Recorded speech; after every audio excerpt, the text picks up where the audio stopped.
Hello, everyone, and welcome to the latest episode of the Happiness Index podcast. My name is Matt Phelan, and I'm here with the amazing Zoe. How are you doing, Zoe? I'm very well, thank you, and thank you for inviting me. No worries, Zoe. Please introduce yourself to our listeners. So my name's Zoe, Chief People Officer. I've been in the field of HR and people and culture for many years now. I'm currently at Catapult Sports in a global role and thoroughly enjoying my time here. Good, good. We're going to get into lots of that today, Zoe. But before we do get into your career, what makes you happy? What makes me happy? So being at home makes me happy on a personal level. Just spending time at home with my family is a big tick for me and makes me super happy. And I think that's a contrast to my working day because I'm so busy with work and Yeah, travel. It's always nice to be grounded and be back at home. yeah, In the workplace, just seeing people succeed and working with a great team, great yeah. company, great values, really keeps me motivated and happy. Awesome. So Zoe, we'll probably touch on some of that now, which is Sure. like about your career. How did you get going? How did you get your start? Like, take us through from the beginning up to where you are now. Yeah, I really got my start very early on in my career, working with a UK company actually in a regional role, which was at an advisory level. And it was a real eye opener to me in terms of the variation of the work, working with people. And I quickly got the bug for it Really? and moved gradually through different companies. And really, most of my career has been working in high growth tech companies, Yeah. predominantly in the audio space. And so the beauty for me has been having the exposure working in global companies, working across many different regions and the different cultures and values that come with that, which has been fantastic. So that's interesting. So, because quite often people start more like focused role and then go to advisory later, but you started the other way around, didn't you? Like, Yeah. what? How did that come about? Yeah, well, I was really interested in the variation of that part of the function. And so a subject matter expert for me didn't really tick my boxes. Yeah. Didn't find it that exciting early on in my career.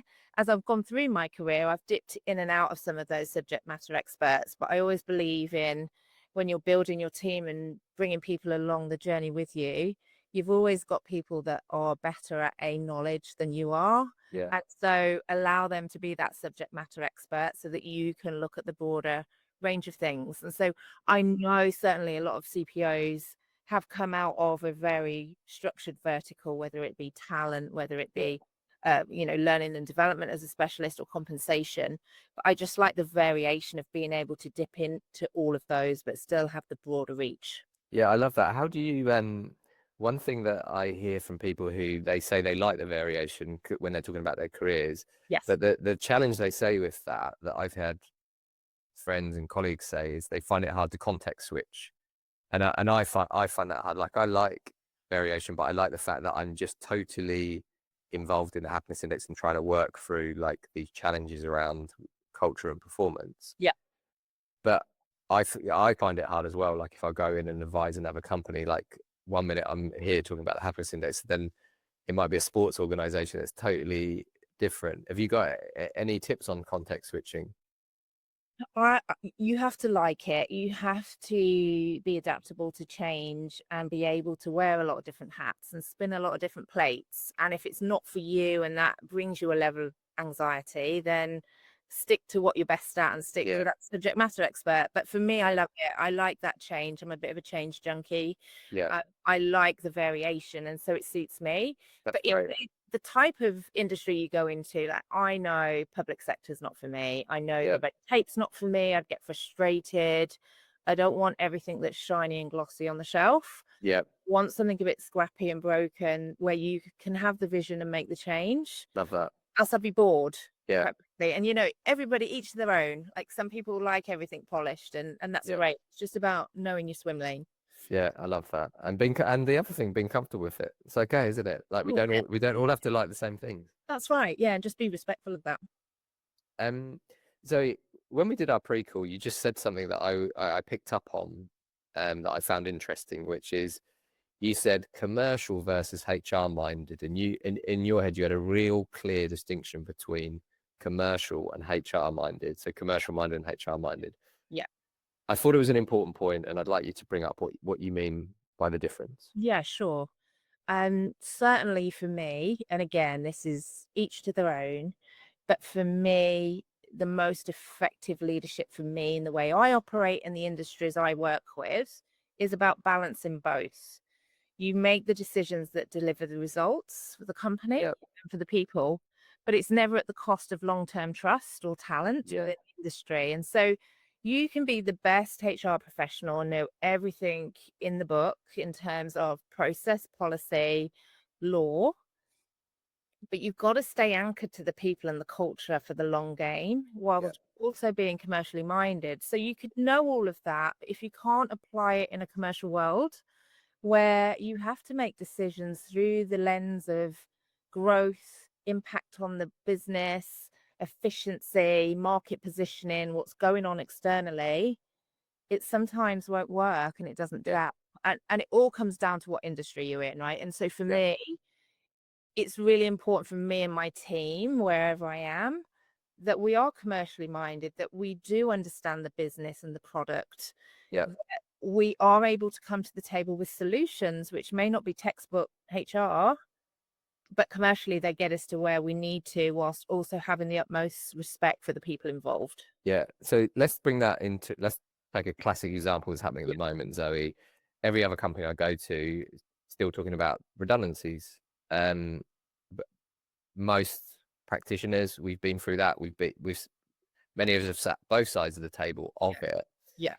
There's many companies out there at the moment. They have to reduce their cost base, and They do. and a large proportion of that spend is through their people. Okay, so we sit here as commercially minded people who say that decision has to be made, otherwise the company won't exist in a year's time or whatever. Yeah. You say like how you this is a real practical example to get into that, isn't it? How do you make that commercial decision, like making a percentage of your organization redundant because you know that that has to happen? Yeah. Um, how do you balance that out? Because that's what a lot of people are facing at the moment. Yeah. It's hard, right? It's always hard. And you always have the imposter syndrome going on in the organization. You have the guilt. The manager always has the hardest job because they have the emotional relationship with the employee or employees that are impacted. But you really need to understand the why. Yeah, That's also really important and important for all of my teams in terms of just understand why we're having to make this decision. It's not a personal decision.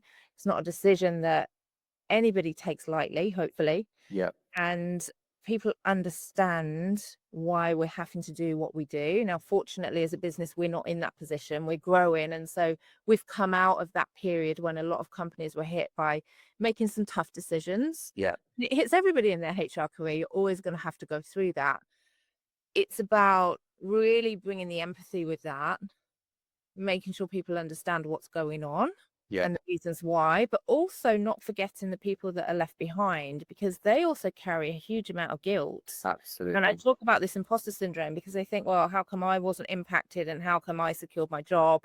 Yeah, Or they may be thinking, I'm going to do absolutely everything I can moving forward to make sure I'm not exposed to that situation again. yeah, Cultural piece is really important, and balancing that back, I go back to the commercial side of things, balancing that with people understanding the commercial decisions of what you'll yeah, have to do in the moment.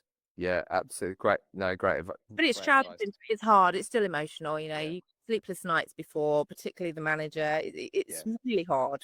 yeah. But I do say to people when they mention that to me, I've been in that situation before. That is just evidence that you're a human being.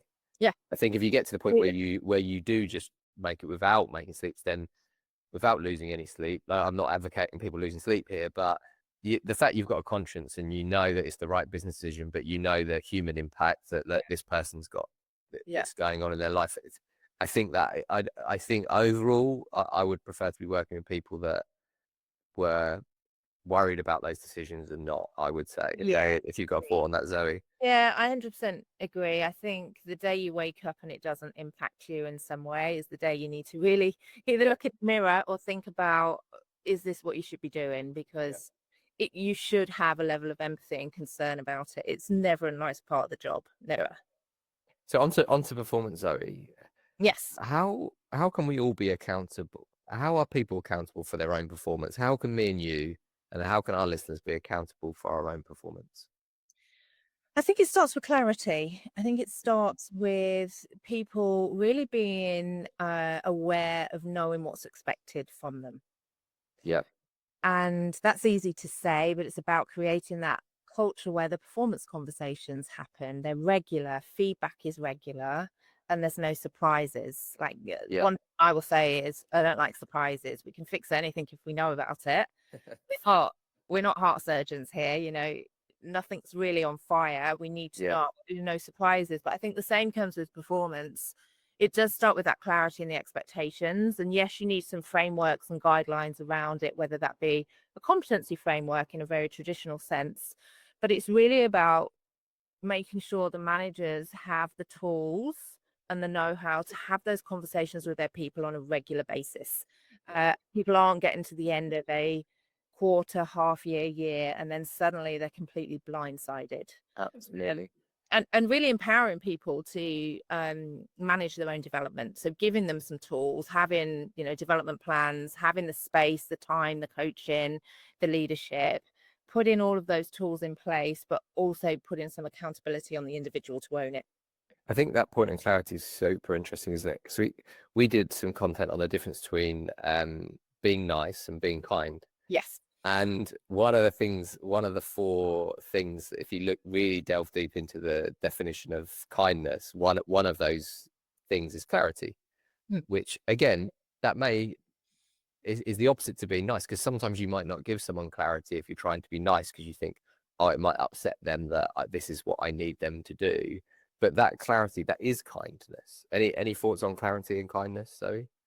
Yeah, I think you've got to be honest. Honest, straight talking feedback is always really important. And Yeah, sometimes you are delivering a bit of a difficult message because sometimes you are misaligned and somebody may think that they're amazing and ready for promotion, ready for the next step, and you may have a different viewpoint. And so it's about bringing that data together with the kindness of having an yeah, honest conversation, but then underpinning that with the support they need to get them there.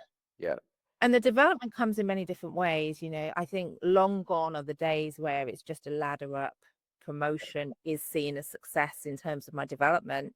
You may be in a company where you can really develop people, but you have nowhere for them to go. And so supporting them onto the next company and the next move may be the yeah, best thing for everybody. And it's about also realizing that that's a proud moment and that's yeah, okay. yeah, Equally, people see development and growth and performance in other things than a job title and a job level. It may be yeah, they want experience in a different function or a different office, different country, and yeah. depending on the demographics of your company and really understanding that really drives then what you can put in place for performance. Yeah, I think that's so key, isn't it? Because we see in our data happiness index data set quite regularly macro and micro. Macro, I mean all of the data. Micro, I mean at one individual company. Yes. Quite regularly, you see learning, development, and progress coming out as one of the reasons that people are feeling not happy and engaged.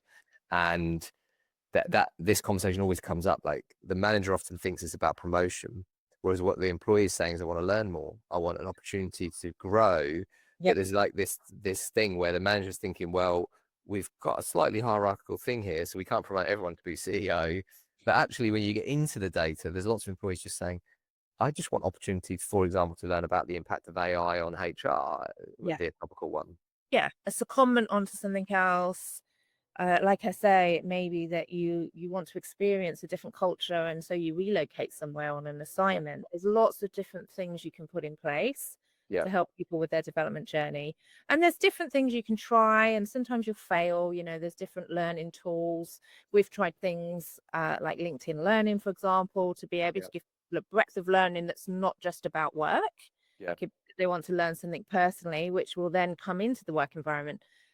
Sometimes they don't work. That for us yeah, hasn't worked, and we're pivoting and looking at what else we can use and invest in. But yeah. it all comes down to that demographic of the company you're in. Yeah, I love that. So on to the next question.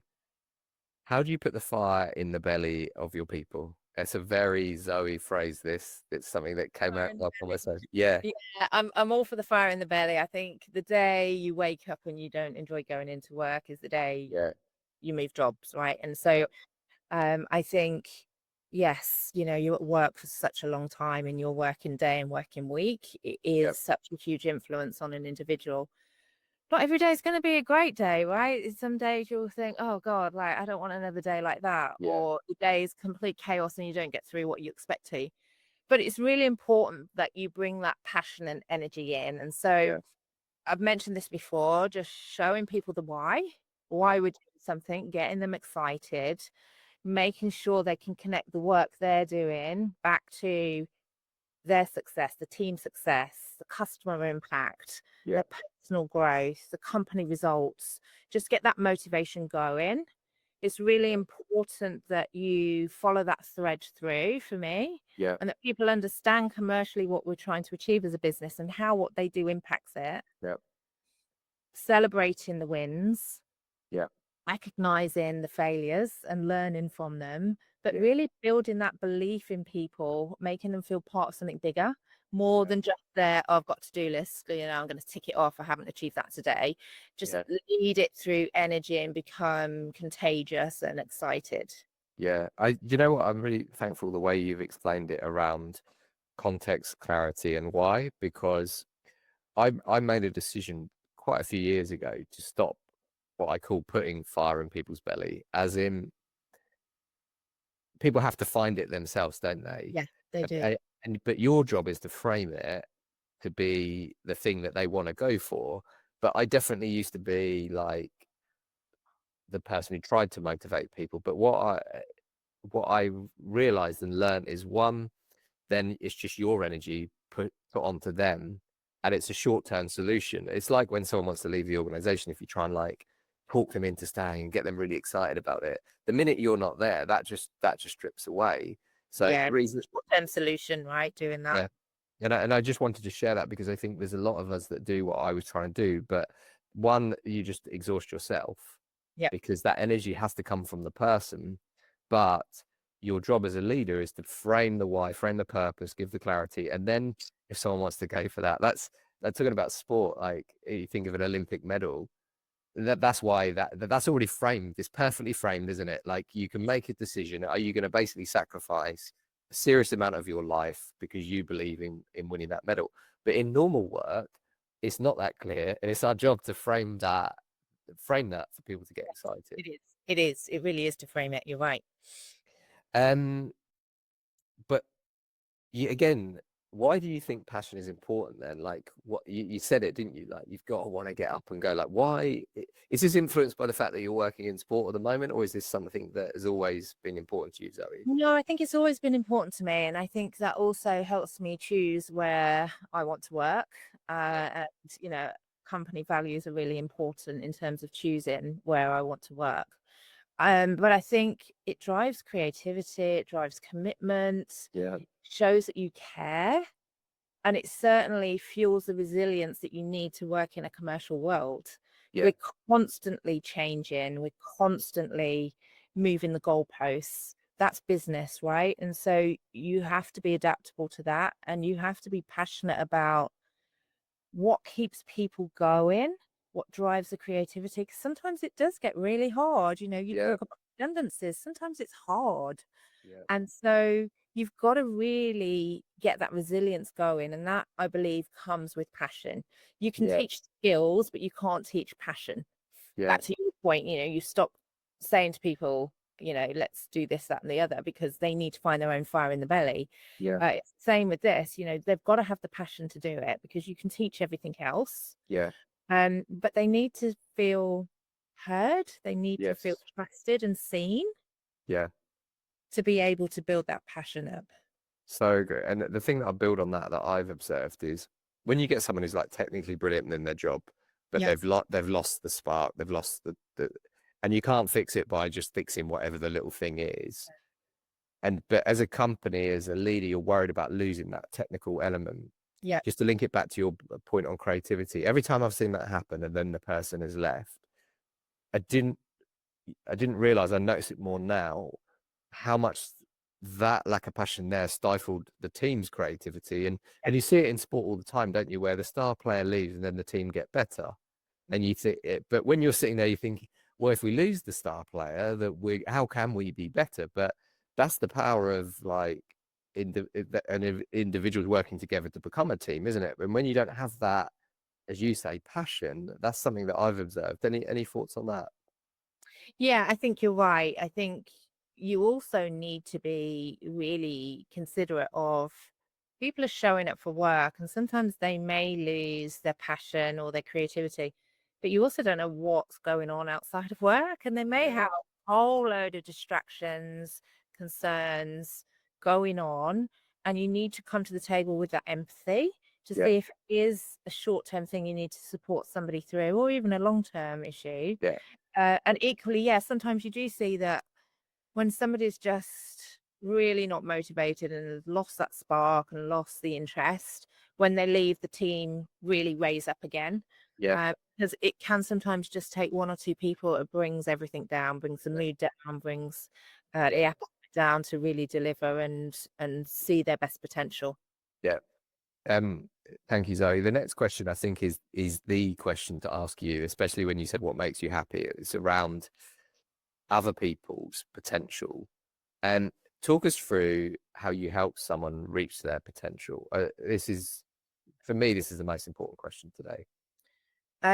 It's really about believing in them and showing that you believe in them and seeing the potential. And that potential could be many things, right? That potential could be their skill set, their mindset, their leadership quality. But it's about really giving them the exposure to start believing in themselves Yeah, and giving them visibility in the business. So I hope nobody in my team would say I micromanage, like that, like that's my worst fear. yeah, But I don't want to be micromanaged, and I wouldn't want to micromanage my team. I want yeah, to give them the wings to do what they need to do and catch them if they fall, so to yeah, speak. But steer them in the right direction and really give them that opportunity. So to really instill that belief in them, I think is the first step to get them there. And then get them out of their comfort zone. yeah, Make sure that they're supported in the way they need to, but give them that stretch yeah. to try something new, do something different, fail, succeed. Just give them that autonomy to go out and just stretch a bit more. How do you get the level of stretch, don't you? Because to one person, a giant leap is a small step and vice versa. Like, how do you make sure you're not like pushing them off the mountain and saying build the plane on the way down and they're not that Yeah. person? Yeah. I used to be a great believer of saying, don't treat anybody how you wouldn't want to be treated yourself. Yeah, I've evolved from that because I've learned that actually it's important to understand each person. yeah, It's important to understand what their triggers are, what motivates them, and what derails them. yeah, Like you say, if you push them off a mountain, that might completely derail them. yeah, So you've got to get to know people, know the personality types, yeah, and understand how you really adapt your approach to them to make sure you can get the best out of them and reach their potential. yeah. Everything you're saying, I'm thinking about from a parenting perspective as well. Because That's parenting, right? it's exactly the same, isn't it? How Yeah. do you know? What is your role in that? Because hopefully every parent that's listening, you do believe in your child and you want the best for them, but it's all the same stuff before, isn't it? They've got to find their own drive. You can't push them too far, but you can't Right. comfort Yeah. zone. Yeah. Um, what have you ever had it, Zoe, where you don't believe in someone? And what would you do if that happened? That's a great question. Um, yes, I have. I have Yeah, had it where I haven't believed in somebody, and it's because I've believed they're perhaps in the wrong place at the wrong time in terms of wrong place of their career. It may be that they haven't been given the support they need previously. It may be that there's an ego that's coming yeah, into play. There's all sorts of reasons. And it's really about having that honest discussion, yeah, helping that individual really channel their energy and thought into where could they be successful, whether that's a different role, different company. Just think about where they can really lean and over index on their talents yeah. to get the best version of themselves. And what if the person that they don't believe in is themselves? let's say someone's listening. I've seen this crop up more and more and more, where people I know, it could be friends, it could be at work, it could be the girls' football team that I coach, where they have every single skill that needs to be done to deliver the thing that they need to do. Yes. But the one person who doesn't believe in them is actually themselves. Like, where do you, if someone's listening and they're thinking that, where do they start? So, I think it's about taking a step back, really start to map out why they don't believe in themselves and what's preventing them from taking that risk in just believing, yeah, and really helping coaching them through and guiding them through. It's a two-way street. Not one of you can do that. As a partnership. mm, You've both got to come to the table and agree that, okay, we'll do that. It may mean that you have to slow things down. It may mean that you have to take a different direction in how you coach, a different environment. It may mean that you need other tools to help. It may mean that you need some 360 feedback from others to reinforce that you are capable or you have got that ability to do something. yeah, Start to build that trust back into the relationship. yeah, Really important, but it varies so much on individual when you get yeah, into the situations, and I'm sure, yeah. as you know, with coaching a girls' football club, it's sometimes putting the belief in. Yeah, definitely. Yeah, but you see, I just see it across society. I don't know if it's increasing or decreasing, but and maybe people are just more open talking about it. But as you say, it just starts from that review and talking. And the first time you talk about these things, sometimes talking about a friend, getting an external perspective is really important. You also need a level of vulnerability with it, Yeah, and I think it's easy to come in and tell somebody what they should be, what they are capable of, that you do see potential in them, but if they don't believe that in themselves, it's not gonna work, so you do need to come to the table with that yeah, vulnerability and share yeah. experiences, knowledge. Obviously, when you give someone feedback, it's supposed to be specific. Yes. Um, on this particular subject, I was involved in a conversation between two people. They were talking, I was just listening. But one of them was a CEO, and they were saying, "I hate getting positive feedback that isn't based on specifics," which I found fascinating because people think about the negative side of feedback, don't they? Like, oh, you didn't deliver on this project. If so, you're going to say that, like, what are the specifics? But this person had a real problem when it came to acknowledgement and people not being specific. So if someone just came up to him and said, "You've done a great job. I'm really proud of you. You've done really well." He actually hated it because what he was saying is, if you're going to give me positive feedback, there also has to be specific. So, and I've done well. Otherwise, I doubt your sincerity. That he was just being a really honest moment, and I found that fascinating. To think of it on that side as well, because people think about being specific on feedback because they're worried about the negative that Yeah. someone Yeah. that I learned from that conversation. It's really important to be specific on the positives. Yeah, it is. It's quite powerful because it can be quite a broad statement saying, Mm, "You're doing a great job. Well done. You're doing a great job. Great job at what? I need yeah, to know detail." yeah. So yeah, I think there's a lot of power in that. So final question, Zoe. Yeah. Well, I'm going to sneak an extra one in actually, so it's a Okay. penultimate one. You talk about internal brand and the importance of it. So, like, what do you mean by that? Tell us about how you built your own internal brand and what it means. So I see there's two parts to internal brands. Internal brand for me, coming new into a business or building a team or new to a team, I think it's really important to start with integrity and honesty and make sure that I follow through with what I say I'm going to do, and that I build those strong relationships. I show the curiosity and I just show up for everybody, even when Yeah, things are hard, when the chips are down, when people are on a bad day, that you are there and you're that constant. So I think yeah, that's really important. I think it's also really important in a people and culture role that you get the balance right between yeah, supporting the people on an individual team function basis, but also the commercial needs of the business, yeah, connecting the two together. And then when it comes to the team internal brand, that for me is really powerful. And so a lot of people talk about employee value proposition, and they are important, but yeah, that can be quite a broad umbrella. yeah. And so for me, it's really, and something I did here as an example working with the team is we unpicked what our company vision was and we rebranded that for our own team Love that. and play on the words. to make sure that it was meaningful for our team. So our Yep. team, who are known as people and culture in this company, we have very clear internal branding for our team of how we show up, how we play to win, how we learn from our mistakes. Yep. Weaved into all of that is our company values. Yep. And just a tweak on words from our company mission and vision. Yep. We then turn that into a visual so that all of the team can be reminded of that visual at any point in time. And it helps them understand the journey of that value proposition of why they're doing what they're doing. Yep. And I think having that segue from the company commercial view into your function, and you could do that in any function, it doesn't just have to be people and culture, I think Yep. is really powerful and connects back to one of your earlier questions around what does it mean between being commercially minded and HR minded. It connects the dots into the why and why are they doing what they're doing and Yep. how it plays into the vision. Yep. And it helps you then build your roadmap for the year, for 3 years, so that everybody understands what we're working on, why we're working on it, and why it's important.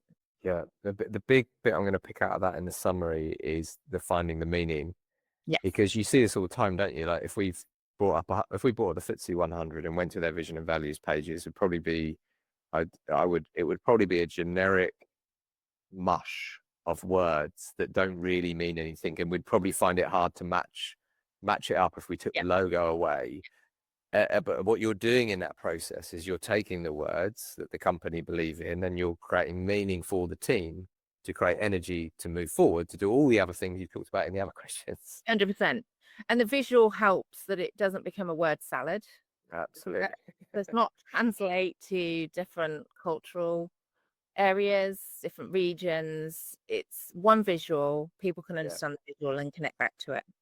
One final question, Zoe. Yes. If the 12-year-old Zoe, the 12-year-old you came into work experience and they got to have a one-on-one with you, what bit of advice would you give them? Oh, that's a great question. What one bit of advice would I give the 12-year-old me? I think be brave, be courageous, and just explore what's ahead of you. Yep. I think my worry today with kids, not only are they just glued to technology, which is just horrendous in many ways, um, they're just so channeled into what they should and shouldn't do when they're going through that growth phase and going Yeah. through that teenager phase.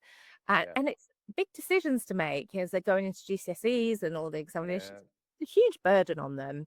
And I think just to relax, be courageous, and just try things and explore things. And, Yep. we're very good as a population of mainstreaming everything in terms of how you should do things and what you should do for a career, etc., etc. And like, there's so much more you can do. So true. I'm gonna make the summary point of the whole podcast explore. I think all the listeners should take that on from you, Zoe. That final, just say thank you. I learned so much and I absolutely enjoyed that. Thank you, Zoe. My pleasure. Thanks so much, Matt. Good to chat.